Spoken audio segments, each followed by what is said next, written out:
We are now going to meet Professor Dr. Manfred Kleidorfer. That's our upcoming speaker. With a PhD in engineering and a background in civil engineering, Manfred is a professor of sustainable urban water infrastructure and dean of studies.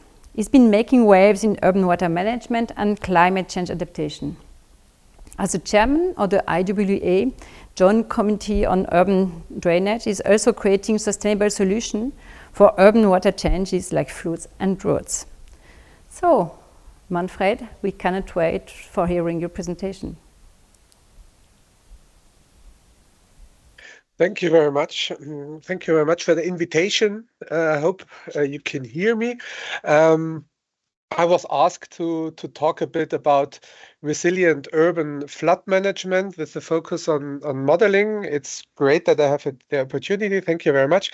And for this audience, I expect there is no really motivation needed why this topic is important. However, I think we can have a look at these pictures from the recent flood in Valencia, which I'm sure most people, at least in Europe, have heard about. And you can see the impact of such a flood on the society in this area.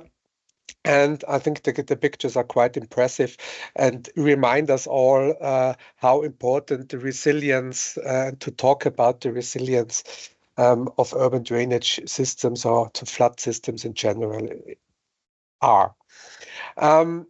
Before I go a bit, talk about the projects I did or we did.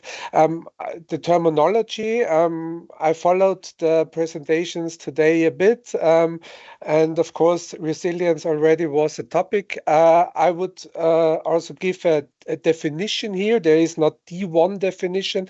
There are several ones, but there is a famous one agreed by the IPCC, the International Panel of Climate Change. So the resilience is the ability of a social, ecological, or socio-ecological system and its components to anticipate, reduce, accommodate, or recover from the effects of a hazard event or trend in a timely and efficient manner. So a quite broad definition. And when we now discuss how is it possible to model or to assess resilience, we will see that this is difficult just with numerical models alone because of this broad definition, and we always have to focus on some parts of that.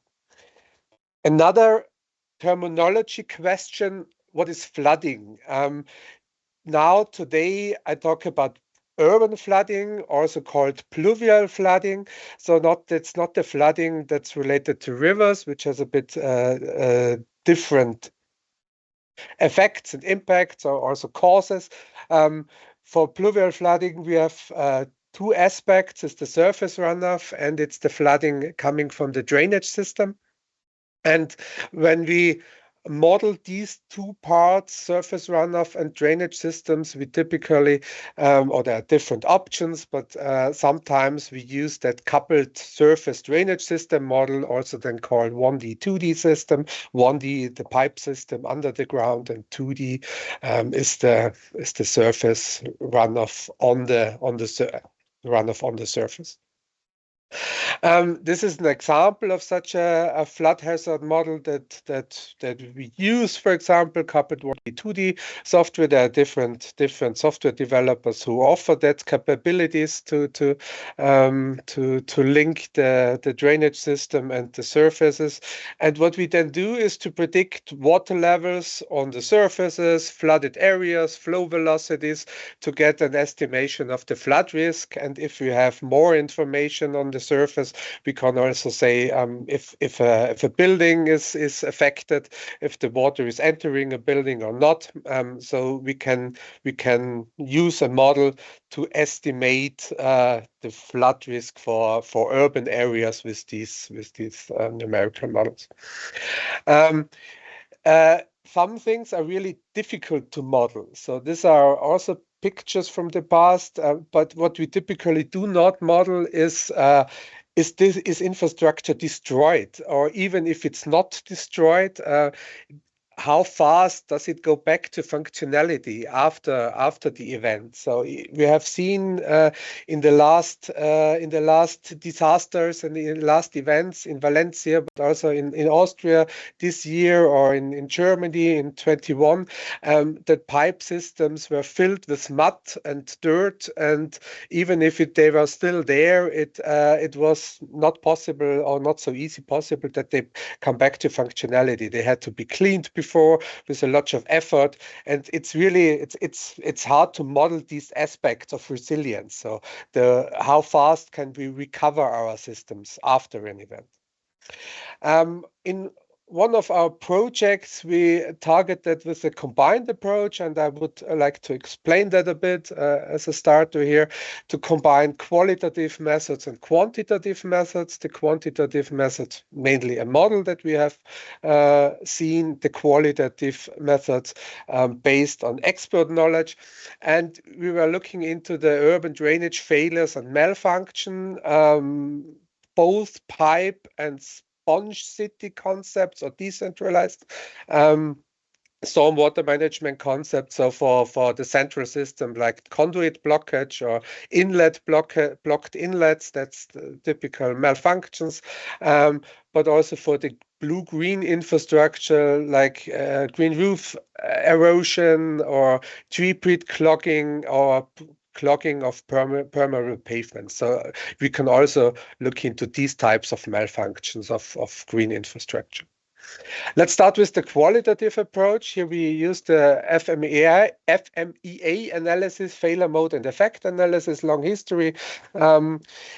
It's sometimes also called a quantitative approach, because you assign numbers to the different aspects, but of course it's different from really calculating water levels.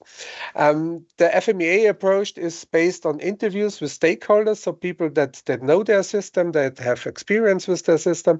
And for the different infrastructure and failure modes, we assess different indicators: severity, I'll come back to that, severity, occurrence, and detectability. Severity, so really what happens, what effect has this event.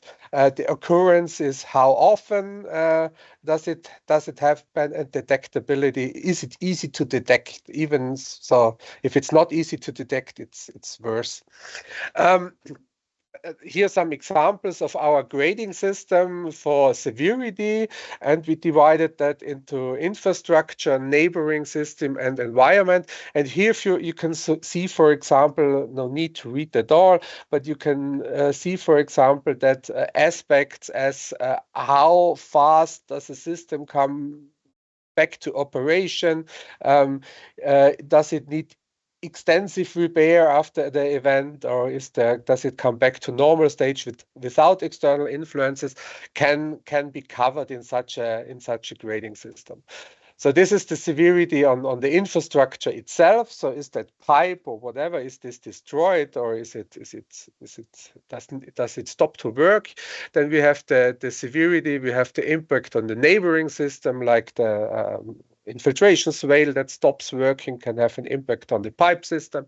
And we have the impact on the environment, which can be flood risk, flooded area, or any other aspect of increase of combined sewer overflows, or environmental harm, or whatever. So this is the severity.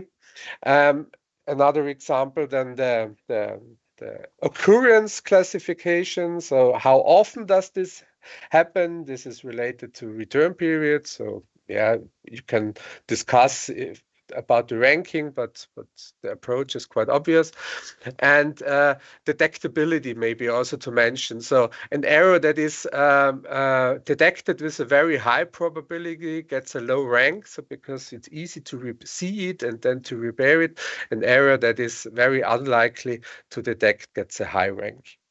And by combining these different indicators, we can calculate a risk priority number, and then really rank different types of failures always linked to a certain infrastructure, and get a priority. What would be the worst, or what could be the worst happening to a system? What should we address the first?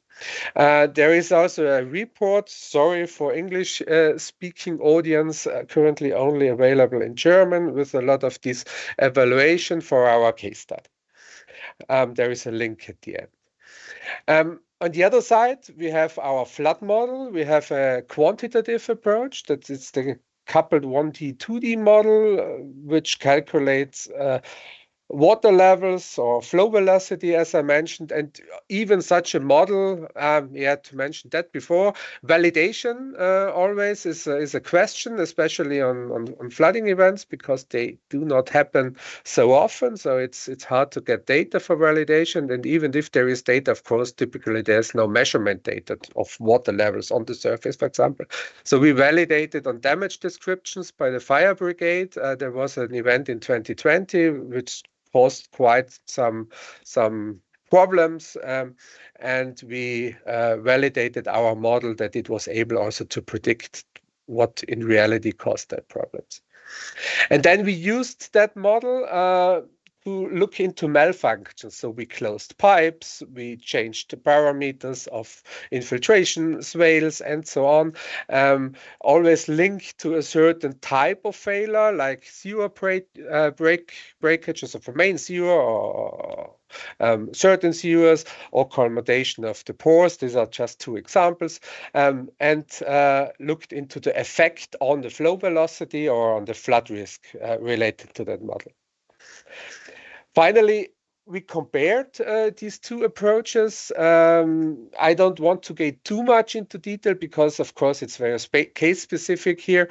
What the relative change in flooded area means, for example. But we compared flooded area, overflowing manholes, flooding volume, always related to the three types of severities of flooded area is the environment, overflowing manholes linked to the neighboring systems. And we compared this with the results from the survey, from the FMEA analysis, and have seen quite a good correlation. So this fits together, which was good for this study. Very short glimpse on this project, already coming to the end. So the failure mode effect and effect analysis proved to be a suitable method without the model to describe malfunctions in urban drainage system. It's quite clear. It's simple to be used. You don't need a lot of data. You need that expert knowledge. The flood model more provides quantitative results for water levels, flooded areas, and so on. And both approaches showed good agreement and help each other in improving the resilience of the systems, I would say. Before I close, some links to guidelines that we wrote during this project. So it's in German. There are also English publications coming out. One was already published, another is in preparation, and I use this to combine it with saying thank you to the PhD student who actually did most of the work, Fabian Funke, who is also here mentioned as the co-author of this, or as main author of this publications. So from my side, thank you very much. I hope I could give you a bit of an insight in our work. If you're interested in modeling, please come to our conference, which is the Urban Drainage Modeling Conference soon. And I'm looking forward to discussions or questions. So, thank you very much, Manfred. First of all, I think it's really important to thank Fabian for his work and to wish him a nice time till his PhD. He's here, I think. Yes. So he will hear you.